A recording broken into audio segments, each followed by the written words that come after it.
तो जय मसीह की। आशा करती हूँ आप सब अच्छे होंगे और आप सोच भी रहे होंगे कि अब मेरे वीडियो क्यों नहीं आ रहे हैं। तो मेन कारण ये है कि आजकल लोग क्या है, जो ट्रेंड चला हुआ है उसमें ज़्यादा इंटरेस्ट लेते हैं। प्रभु के वचन पे या प्रभु की बातों पे कोई ध्यान नहीं देना चाहता है, अपनी मनमर्जी कर रहे हैं। इस अंधकार भरी दुनिया में क्या है, जो चीज़ लोगों को पसंद होती है वो स्वयं वही देखना पसंद करते हैं। बहुत कम लोग हैं जो प्रभु की आवाज़ को सुनते हैं या प्रभु के वीडियो को देखना पसंद करते हैं। और मैं, आप तो हमारी फैमिली है, मैं क्लियर बताना चाहूँगी कि मेरे सब्सक्राइब नहीं है, व्यूज़ नहीं है। तो हो सकता है वीडियो बंद हो जाए पर परमेश्वर बंद नहीं करेगा। ये तो हम सुसमाचार सुना रहे हैं, परमेश्वर के नाम की हमें क्या है, गवाही देनी है और हमें अच्छी बातों को बताना है कि कैसे जीवन बच सकता है। और जब हम बनाए जा रहे थे, गुप्त अंग हमारे बनाए जा रहे थे, परमेश्वर की दृष्टि हम पे थी, उसने हम पे चित्त लगाया है। तो हम जब, हमारी किसकी रचना है, परमेश्वर की रचना है। तो आज आप देखते हैं एक वीडियो को हम क्लिक करेंगे, उसमें सारे वीडियो आ जाएंगे।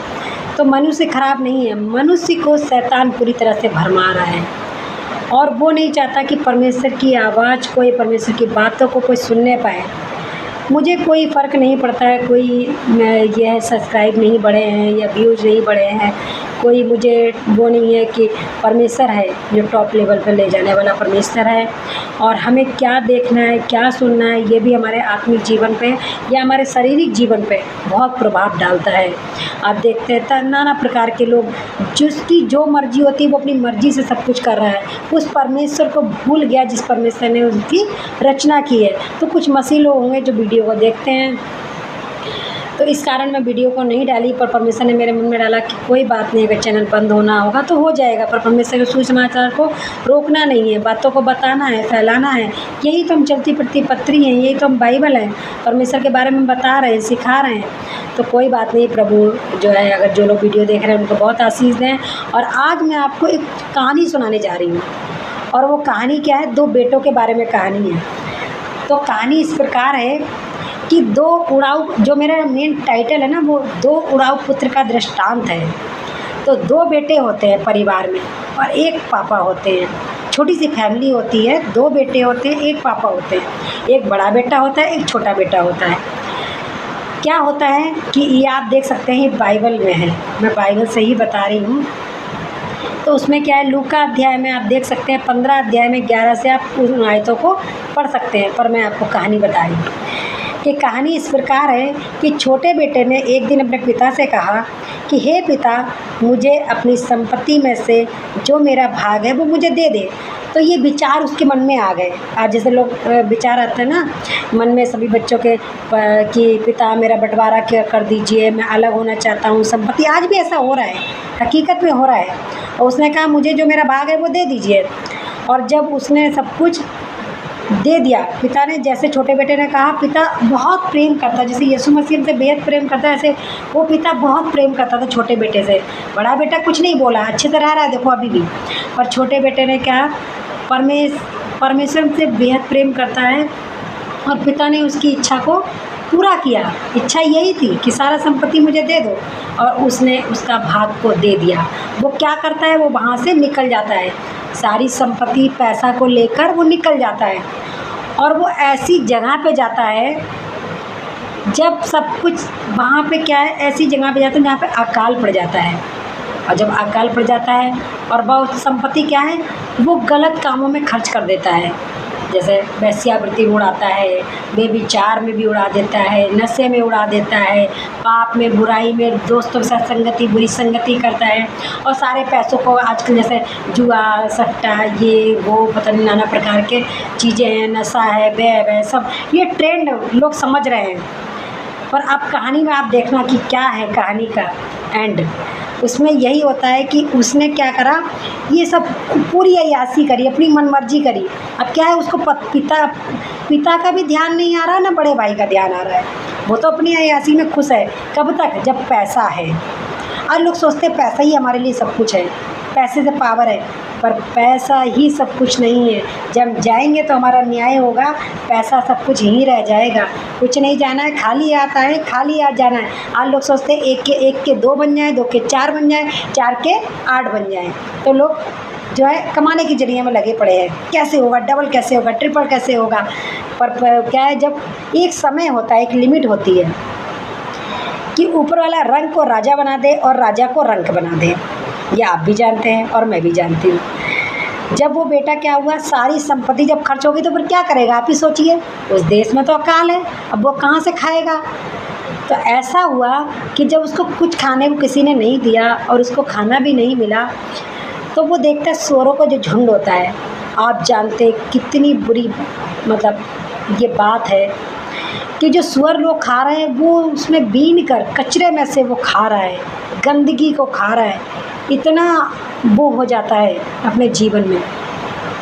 तो आप देखिए, पिता का प्यार से वंचित हो गया, परिवार से वंचित हो गया, और संपत्ति की जब तक थी तो ऐश उड़ाया। जब संपत्ति ख़त्म हो गई, सब कुछ चला गया, तो फिर सब बेकार हो गया। और जब वो खाता है तब उसको एक दिन ध्यान आता है, जब वो होश में आता है, तो होश में भी कौन लाता है, ऊपर वाला ही तो दिमाग में डालता है ना। मनुष्य के जरिए ऊपर वाला ही काम करता है।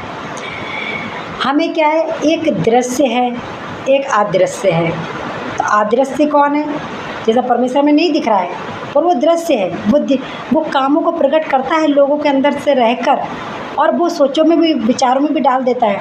और जब उसको ध्यान आता है कि अरे मैं ये क्या कर रहा हूँ, मुझे अपने घर जाना चाहिए, उसको पिता की याद आती है। क्या हमें आज पिता की याद आ रही है? क्या हमें परमेश्वर की याद आ रही है? क्या हम भूल गए? अपनी संसार भरी हुई दुनिया में फंसे जा रहे हैं, लुप्त हुए जा रहे हैं, जो मन हो रहा है वो कर रहे हैं, बै पी रहे, नशा कर रहे, सब कर रहे, सिगरेट पी रहे, बीड़ी पी रहे। ये नहीं पता हमारे जीवन पे कितना इफेक्ट कर रहा है, कितना हम पाप बुराई में गिर रहे हैं। जो मन होता है वो खा लेते हैं, जो मन होता है वहाँ चले जाते हैं, जो मन होता है ऐश उड़ा लेते हैं। पर एक लिमिट होती है, एक सीमा होती है, उसको अपने पिता का ध्यान आता है। फिर वो सोचता है चलो मैं अपने पिता के पास वापस जाता हूँ। जब वो पिता के पास वापस जाता है तो उसका पिता क्या है, उसको दूर से ही देखकर बड़ा आनंद करता है, बहुत खुश हो जाता है, और वो ये कहता है कि अरे मेरा बेटा आ गया। अब ये आप ये देखिए कि बड़ा बेटा भी था, पर पिता ने क्या आनंद करा कि छोटे बेटे को देखकर वो झप्पी पा लेता है और चूमता है, प्यार करता है, बहुत खुश हो जाता है कि मेरा बेटा। वो बातों को भूल गया कि मुझसे पैसा लेकर गया था, या संपत्ति उड़ा दी है, या कैसे जीवन रहा। वो उसके वस्त्रों को देखता है कि कैसा वो कंगाल हो गया था, फटे पुराने थे ये वो, तब भी वो कैसे गंदगी, बदबू भी आ रही होगी, स्मेल भी आ रही होगी। आप सोचो कैसे वो पूरा कचरा खाता था, पर उसने गले से लगाया। हमारा पिता कौन है? स्वर्गीय पिता यीशु मसीह है। हम चाहे कितने भी पाप बुराई में, वो आज भी गले से लगाना चाहता है। क्या आप कोई हैं जो अपना दिल देना चाहते हैं? उसको दिल दे देंगे तो इस दिल में कौन आना चाहता है? यीशु मसीह और पिता आना चाहता है। तो अपने दिल से बुराइयों को ख़त्म करें। और जब वो गले से लगा लेता है, उसको चूमता है, तो उसका बड़ा भाई देख लेता है, उसको अंगूठी बनाता है और अपने कहता है कि इसके लिए क्या है, एक बड़ा भोज करा। भोज क्या है, मतलब ये अच्छा सा खाना बनाओ, बड़ा अच्छा मेरा बेटा आया है, बढ़िया बढ़िया वस्त्र पहनाए, अंगूठी पहनाई, बढ़िया से उसको तैयार करा, और उसके लिए खूब आनंद मनाया जा रहा है, बढ़िया से पार्टी करी जा रही है। आप कहते हैं ना पार्टी, आज वो पार्टी वो वाली पार्टी नहीं है जो नशा वशा की, ये वो जो अपने जीवन को ऐसे ही यापन कर रहे हैं अपनी मर्जी से। वो पार्टी क्या थी? वो एक आनंद था, पिता के एक आनंद था बेटे से मिलने का। जब एक व्यक्ति अपने मन को फिरा लेता है और वो जान लेता है कि मेरा पिता कौन है, वो स्वर्ग के राज्य में जब प्रवेश करता है उद्धारकर्ता के रूप में, यीशु मसीह को स्वीकार कर लेता है, तो परमेश्वर बहुत आनंद करता है, बहुत खुश होता है, आनंदित होता है, और बहुत वहाँ पे आनंद होता है। स्वर्गदूत भी बहुत आनंद करते हैं। तो वो पिता जो है उसने गले से लगाया और बहुत आनंद करा। जब उसका बड़ा भाई आता है तो उसके मन में ये आ जाता है सोच कि पिता, मैंने तो इतने दिन में पिता के साथ रहा, पिता ने मुझे इतना आनंद नहीं करा, मेरे लिए तो पार्टी नहीं करी, मेरे लिए तो ये सब नहीं दिया या छोटे बेटे के लिए। तब पिता उसको बाहर ले जाकर समझाता है बड़े वाले बेटे को कि देख बेटा, ये तो मुझसे भटक गया था। अब जैसे आपको एग्जाम्पल देती हूँ, 9 भेड़ें हैं पिता की और एक खो जाती है, तो आप जानते हो चरवाही क्या करेगा? चरवा बांध के भेड़ों को एक को ढूंढने जाएगा, जब तक मिल नहीं जाएगी तब तक उसको ढूंढता रहेगा। उसको फिर उसका 9 का ध्यान नहीं रहेगा, 90 का नहीं रहेगा, एक को ढूंढेगा। जब तक मिल नहीं जाएगी तब तक क्या ढूंढता रहेगा। किसी का बच्चा खो जाता ना, वो जब तक मिल नहीं जाता तब तक उसको ढूंढता रहता। जब मिल जाता तो बहुत आनंद होता है। तो वो आनंद क्या है? वो स्वर्गीय आनंद है, वो पिता का आनंद है, मिलने का आनंद है। और उसके भाई ने जब ये बातें कही तो उसके पापा ने क्या बोला? उसके उसके पापा ने बोला बेटा तू तो मेरे पास है, तू तो मेरे पास सदैव रहेगा और जो मेरा है वो सब तेरा है। पर ये भटक गया था, ये अपनी राह पे आ गया है। जब राह पर कोई आ जाता है तब पिता बहुत आनंद करता है। आज लोग भटके हुए हैं, आज लोग नहीं जान पा रहे हैं, अपनी मनमर्जी कर रहे हैं। अभी भी समय है, समय रहते अगर कोई सुधर गया तो वो स्वर्ग राज्य में जाएगा, वरना हर इंसान का न्याय होगा उसके कर्मों के अनुसार। जैसे लिखा हुआ है, बाइबल में भी स्पष्ट लिखा हुआ है कि हर एक का लेखा लिया जाएगा उसके कामों के अनुसार। परमेश्वर ने तोड़े दिए हैं। और जब आनंद होता है तो बड़ा बेटा भी इस बात को समझ लेता है कि जो कुछ पिता का है वो सब किसका है, अब हमारा है, मेरा है। कहो मेरा है। जो पिता का है वो पिता कौन है, स्वर्ग राज्य में है। उसने जो अधिकार उसके पास है वो मेरे पास है, जो अथॉरिटी उसके पास है वो मेरे पास है, जो उसकी चीज़ है मेरे पास है। भले ही धन संपत्ति राज वैभव कुछ समय का होता है, पर जिसको पिता मिल गया उसको सब कुछ मिल गया, उसको आनंद मिल गया, उसको जय मिल गया, उसके फेस पे आनंद और जय दिखेगा।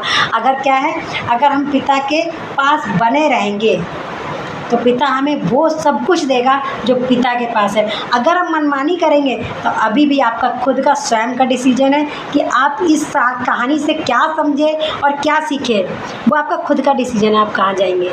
तो अभी भी परमेश्वर मौका दे रहा है आपके जीवन में बचने के लिए कि बच सकते हैं तो बच जाइए। छोटे बेटे की जैसी आप लौट कर आ जाइए, अपने पापों को, अपनी बुराई को, अपने बेविचार को, अपनी जो यारी दोस्ती में लुटाते हैं पैसे को, अभी भी उन चीज़ों से बच जाइए। आज आप देख रहे हैं कितने परिवार टूट रहे हैं। क्या है, यही तो हुआ था कि धन संपत्ति लेकर लोग परिवारों में फूट पड़ी हुई है, परिवारों में लड़ाई झगड़े हो रहे हैं। एक छोटी सी ज़मीन के पीछे लड़ाई झगड़े हो रहे हैं, छोटी सी ज़मीन के टुकड़े के पीछे।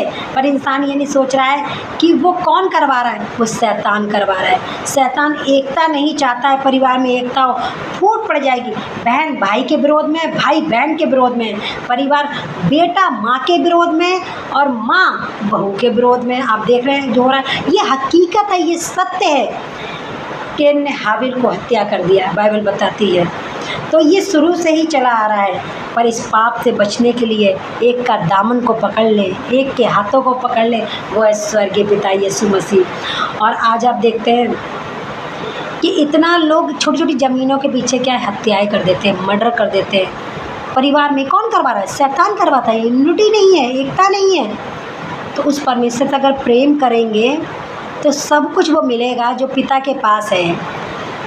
अपनी जहद लोग करते हैं, कितना धन कमाने के लिए लोग सोच रहे हैं मैं क्या कर सकता हूँ, कल की चिंता कर रहे हैं। अरे मेरे बच्चों का क्या होगा, मेरे पैसे का क्या होगा। जिसका पैसा है उसको भी चैन से नींद नहीं आ रही है, वो रात भर सोता नहीं है, वो अपने रात भर काउंटिंग करता, सपने में भी सोचता था अरे मेरा पैसा, कहते हैं ये कैसे तकिए के नीचे कोई चोर ना आ जाए, चोर ना आ जाए, चोर ना आ जाए।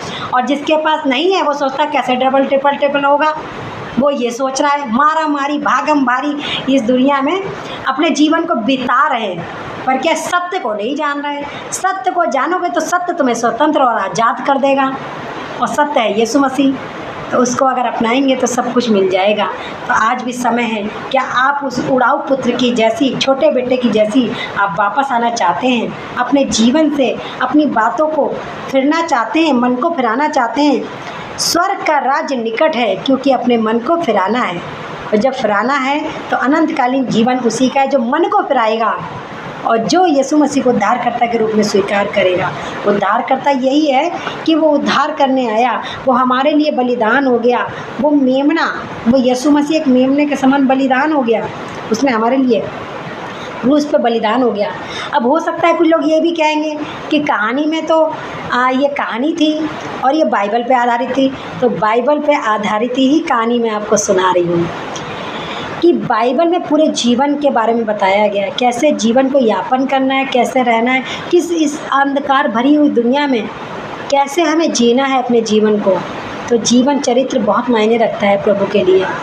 और आप जानते हैं कि आज देख रहे हो कितना सब कुछ हो रहा है। बाइबल कहती है ना, सब कुछ होगा, भूकंप होंगे, भूडोल होंगे, सब कुछ इधर से उधर हो जाएगा, पर परमेश्वर का वचन एक बिंदु मात्र भी नहीं इधर उधर होगा। तो प्रभु आप सभी का आशीष दे। जय मसीह, गॉड ब्लेस यू।